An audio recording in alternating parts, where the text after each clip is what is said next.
second speaker is Professor Pedro Soares. He's a group leader at Dom Luís Institute and a visiting professor at the Department of Geographic Engineering, Geophysics and Energy, both at the Faculty of Sciences at the University of Lisbon. He did his PhD in physics on turbulence and clouds in atmospheric models, and over the past decade he has focused his research on climate modeling and climate change. He's currently leading the Climate Change, Atmosphere, Earth, Oceans, Processes and Extremes Research Group. Let's welcome, where did he go? Professor Pedro Soares, I guess. I hope.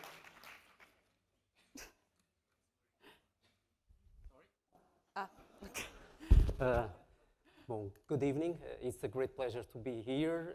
I would like to thank Davide, the IPASSIA, Dr. Leonor Blaise. It's a great pleasure to be here in the Foundation Champalimaud, to the embassies. And my presentation, it will be a long journey. I have many slides, but I think it's very important to go back to the fundamental observations, to what are the cutting-edge models to study the future climate. So the first thing I will illustrate is the difference between climate change, anthropogenic climate change. When we talk about climate change, it's a short name for anthropogenic climate change, and what is climate variability, because the system is always changing. So it's very important that we put this very clear. If we look to this record that Enrico showed before of almost 1 million years of temperature anomalies and the CO2 concentration anomalies, we see that we have large fluctuations on the climate system, but we see that these fluctuations, they have a time scale, and the time scale is tens of thousands of years, 50, 100,000 of years, and not 100, 200 years like we are living now. If we overlap these two anomalies of concentration of CO2 and global temperatures, what we see is that we have a very, very high correlation, but this correlation is not by chance. It's because we have a clear effect, a physical effect, that is the greenhouse gas effect on the atmosphere. And if we want to see how unprecedented this is, this level of CO2, as Enrico showed before, we see that we are not talking about variability on the climate system, that we have to have a different explanation, and this different explanation is the anthropogenic activities on the surface of the Earth. And this increase of CO2 has only the explanation of land use changes and fossil fuel burn. So the greenhouse effect, I will not lose time with this, and I will illustrate the world where we live. And the world where we live, it was very, very, very emphasized in the last IPCC report, where these changes are characterized as unprecedented. These changes are warming of the atmosphere, of the ocean, it's the snow melt, it's the extremes, and of course, the reason behind is the greenhouse gas that have increased in the unprecedented way. And this rate of increase, it's very clear here that is accelerating. So we have a warming, and this warming is faster and faster these last years that we are living in. And of course, also this warming is heterogeneous. We don't have the similar kinds of warmings in different places on Earth. So if we wanted even to emphasize this message, we are beating the records ever and ever. In the last 18 years, we set the new record, a global new record of temperature, 17 times. And if we see the slopes, the temperature slopes, they are always larger and larger. But the problem is not only temperature, because the temperature, maybe we can adapt with a warming climate, but the problem is water. The big problem for society, in my opinion, is water. We are living also a changing of patterns of precipitation. If we compare the 20th century, and we are talking about precipitation anomalies, and the last 60 years of the 20th century, we see reductions of precipitation and increases of precipitation in blue. And what we see is that these patterns of change are enhanced. So we are accelerating to these precipitation changes. And here in our region, in the Mediterranean, unfortunately, we are living reduction of precipitation. The Arctic ice that the next speaker will talk about, the volume of Arctic sea ice volume is decreasing year after year. If we look to sea level rise, look at the rate of sea level rise in the beginning of the 20th century. It was 0.6. Now we are over 4.4. So we are talking almost of an order of magnitude. And this is the unsettling thing, is that these changes is not multiplying by 2 or 3, but what we are seeing is that multiplying by 8, 10, and this is very worrying. If we look at extremes, we have also an increasing curve as usual, and most importantly, if we look at people, usually we are used to see wars and conflicts that displace people. But nowadays, what we are seeing is that, for instance, in 2015, and last years this is still going, is that conflicts and violence displaced 8.6 million people. And if we look to disasters, and we include here also earthquakes in this era, they were important, 20 people was displaced by their places of where they lived. In Portugal, in particular, the public opinion started to discuss more climate change because of these extremes that in these last 3 years, we have been living. Droughts, fires, heat waves, hurricanes, reaching the Portuguese coast as post-tropical storms. So all this panoply of extreme events, they are really putting in the public agenda climate change. But let's look at science, because this is only a manifestation of what this process is going. And how do we study present climate and future climate? Before I already illustrated observations, of course, but models, they are very useful to field observation where we don't have observations, and they are the only way to understand what will be the future climate. But the climate system is really complex. As the previous Enrico's talk showed, we have so many processes at different scales, from centimeters to kilometers, playing with different roles from chemical, biological, and physical processes in the climate system. And the challenge for a climate model is to represent all these processes. And that's why before we call it global climate models, and now we call it Earth system models, because the ambition is to model the Earth system model. And how do we do this? Is that we have all this process. We have the Navier-Stokes fluid mechanics, the equations of the fluid mechanics. We have all the chemical, physical, and biological equations, and we have to represent these over the entire globe. But of course, we have a finite amount of computational availability, so we have a kind of a grid box that in the case of global climate models is around 100 kilometers, and we have to try to represent all these processes in this kind of grid box, and that's the challenge of developing better Earth system models. But we have been successfully on increasing the details. Here is the kind of resolution that we use in the first assessment report of IPCC, 500 kilometers. Now, for the next IPCC, we are almost reaching 40 kilometers. So the detail is approaching what the society needs. And it's not only about resolution of these models. If we look to the development of these models, in the early 70s, we had atmospheric models only. And now we have atmosphere, land surface, ocean, sea ice, chemical, carbon, vegetation dynamics, and atmospheric chemistry.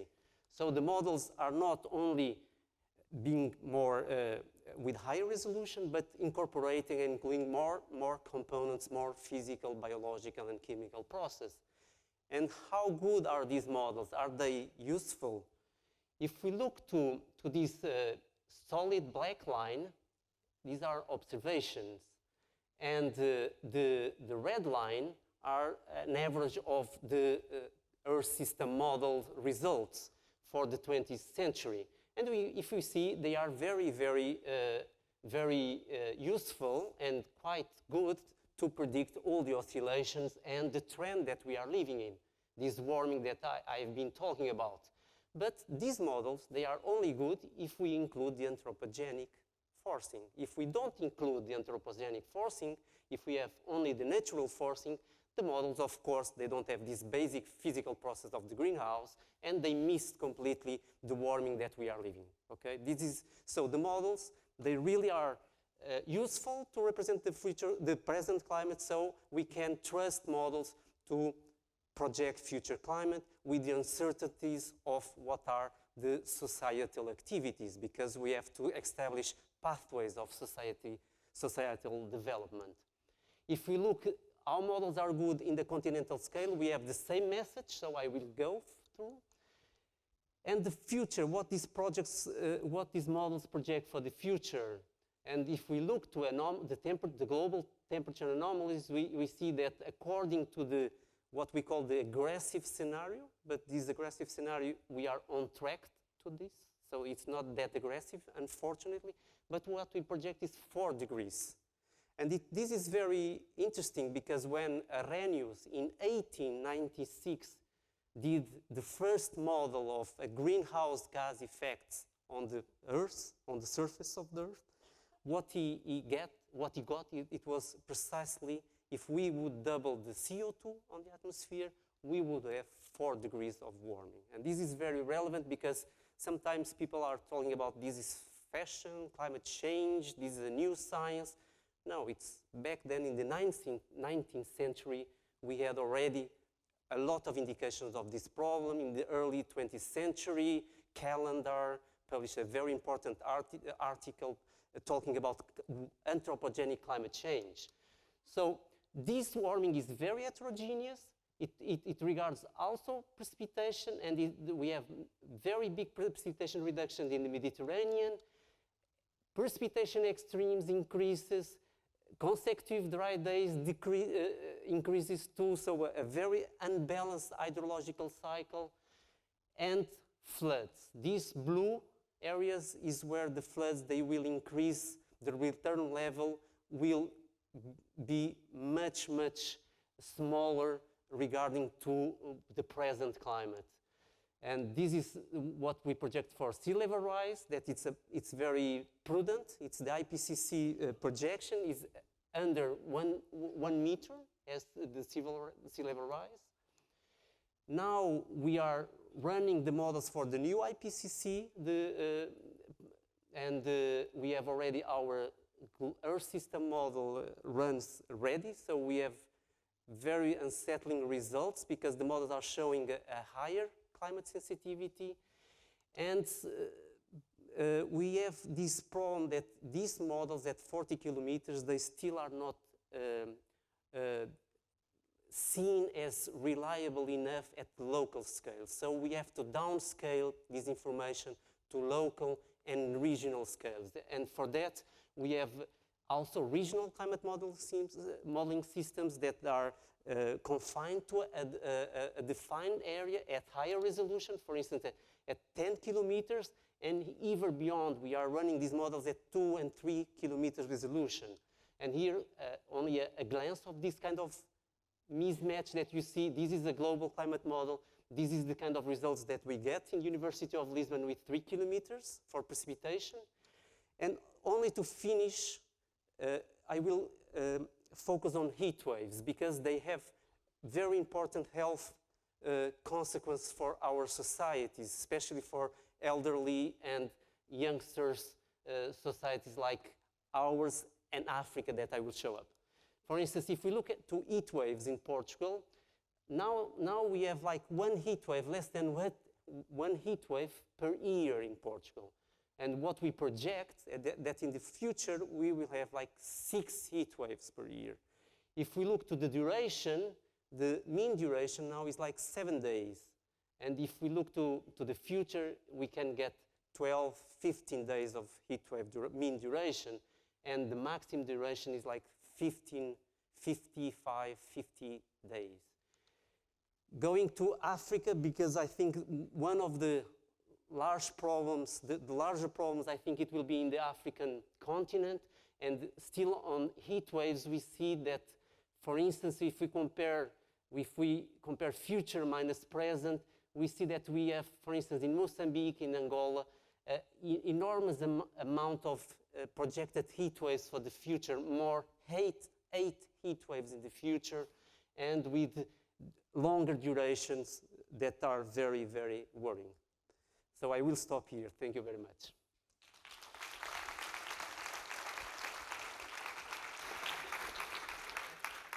We'll have time for a few questions.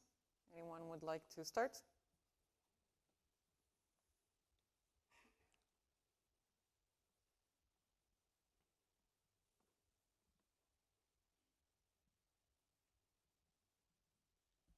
Hi, thank you for the great talk.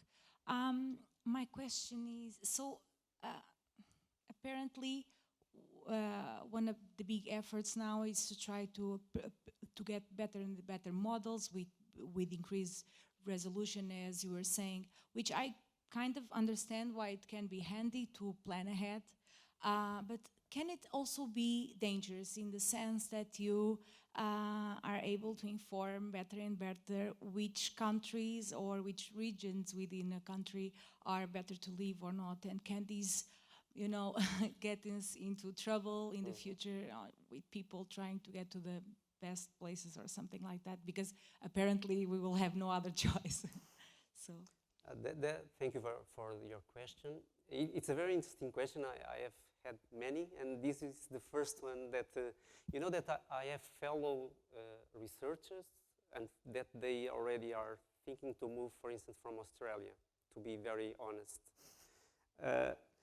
I would say that information, knowledge is always very useful for society. So our ambition and our compromise with society is to try to produce the best information we can to prepare society for the future, even if the future is not very glamorous.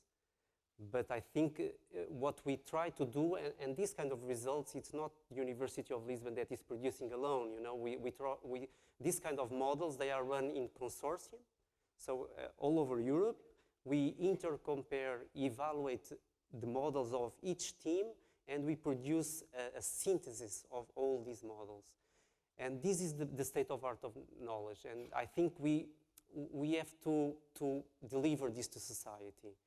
Even if the message sometimes is not very good, but the good thing is that if we know what can happen, what may happen, we still have a way to go and to avoid these kind of results. We have a lot of things to do. We cannot only emphasize adaptation. In my opinion, we have a lot of mitigation to do. And the more mitigation we will do, the less consequence, and we be more a part of this kind of results. So there is, okay? Any more? Yes, so I found those models very interesting, and I was wondering if in those models you could integrate sort of the effort that countries could make, so relating to the first talk, for instance, how specific agricultural change in one region could impact the local grid and the global climate. Yes, without any doubt. For instance, at the global stage, we have different projections with different societal pathways that include different kind of agriculture, forest, industrial development. This is at the global, in the global arena, in this kind of Earth system models. But at the regional scale, that's the good thing of models, is that we can run accordingly with the global scenarios, with the global pathways, but locally, regionally, we can play with the model, and we can put trees, we can put crops, and see how they interact with the system and how can we mitigate the climate change regionally, how we can enhance it. So we do that. We do that. For instance, we have a project where we are trying to address how land use can change the regional signal of warming in Europe. And so we have a baseline experiment with land use, the current land use, and then we cover with forest, and we cover with grass, and we assess how the feedbacks on the European at the European level they play to mitigate the signal of climate change, of water availability, this kind of extremes too. So yes, we do it that currently. There are many studies about it. Okay, one last question over there. I have a curiosity. I would like to know if you had modeled the impact of the construction of a new airport in Lisbon.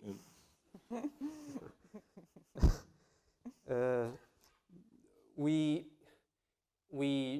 You don't want to, if you don't want to answer, you no. This is informal, no? So yeah, no, this is by all means. By all no. The global pathways, they don't include the Portuguese new airport, that's for sure. And I would say that this 2050 neutral target of the Portuguese government also doesn't include it. So I think it's enough. Unfortunately. Okay, let's thank Professor Soares again.